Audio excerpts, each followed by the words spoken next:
Bonjour, je vais vous présenter le mode flexible en programmation du boîtier LED SPE 120 de la SPC. Donc pour cela, je vais sur la page web en mode programmation. Je vais dans configuration, hardware, centrale, Xbus.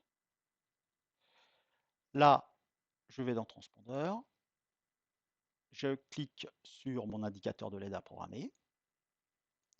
Et là, je vois que je suis en mode lié. Je me mets en mode flexible et je commence à programmer mes boutons de commande.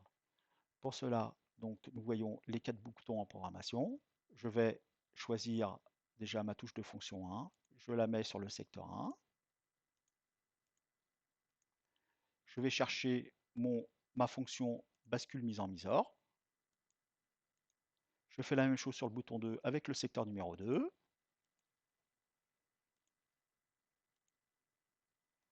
Et j'ai terminé ma programmation des commandes de mon boîtier. Là, je vais commencer à faire mes états visuels des boîtiers LED. Donc, je commence par la gauche numéro 1. Je veux un état d'entrée. Je vais dans changer fonction. Je prends un état de zone.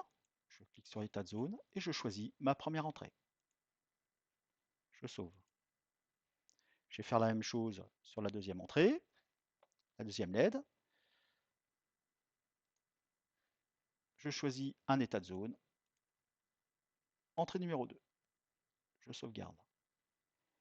Je vais en profiter aussi pour faire mes états de mise en service sur ma LED droit 1. Je change les fonctions. Là, je vais choisir un état de secteur. Je prends le premier secteur et je vais chercher la fonction mise en service totale.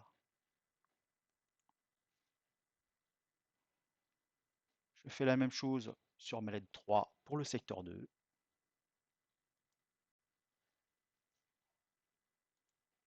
Je choisis secteur. Là, je vais choisir mon secteur numéro 2 et mon état mise en service total. Je sauvegarde. Maintenant, je vais faire mes choix de couleur de LED. Donc, nous avons la fonction on, marche on par rapport à la fonction. Donc, lorsque la fonction porte d'entrée est on, je veux que ça soit rouge. Pareil pour la fenêtre numéro 2. Et je vais choisir mon fonctionnement de LED en flash moyen. Pour la fonction off, fonction arrêt de ma porte d'entrée, donc lorsqu'elle est normale, je vais choisir le vert en permanent. Pour mes LED de mise en misor, en fonction marche on, mise en service totale, je vais la mettre en rouge. Je choisis aussi le mode permanent. Et pour la fonction arrêt, lorsqu'elle est hors service, je la mets en vert.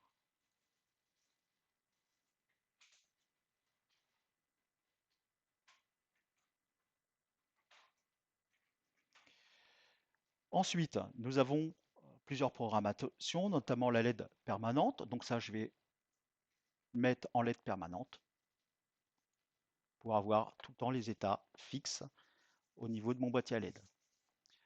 Au niveau des indications sonores, donc en fait, là, vous allez valider les buzzers pour l'alarme, les entrées temporisées ou l'appui sur des touches.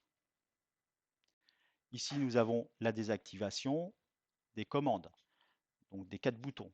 Donc nous pouvons désactiver les 4 boutons par rapport à un calendrier, par rapport à une interaction logique, donc l'automate, par rapport à notre boîtier à clé ou d'un clavier.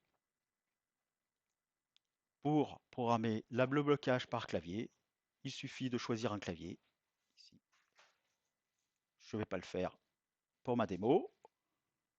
Je vais le remettre sur aucun. Nous avons aussi la possibilité d'utiliser un lecteur de tag qui est intégré au boîtier LED. Pour le valider, c'est simple. Vous cliquez ici. Pareil, je vais l'enlever. Je vais faire mes premiers tests. Pour cela, je n'oublie pas de sauvegarder, de sortir de programmation et de commencer mes tests. Donc, je vais mettre en service le secteur 1. Nous voyons que la LED droite passe bien au rouge. Le test du secteur 2, la troisième LED, excusez-moi, passe en rouge. Je vais faire une mise hors service pour les repasser en vert. Maintenant, je vais faire un état d'entrée, un test d'entrée sur l'entrée 1. Je l'avais mis en clignotant rouge. L'entrée numéro 2,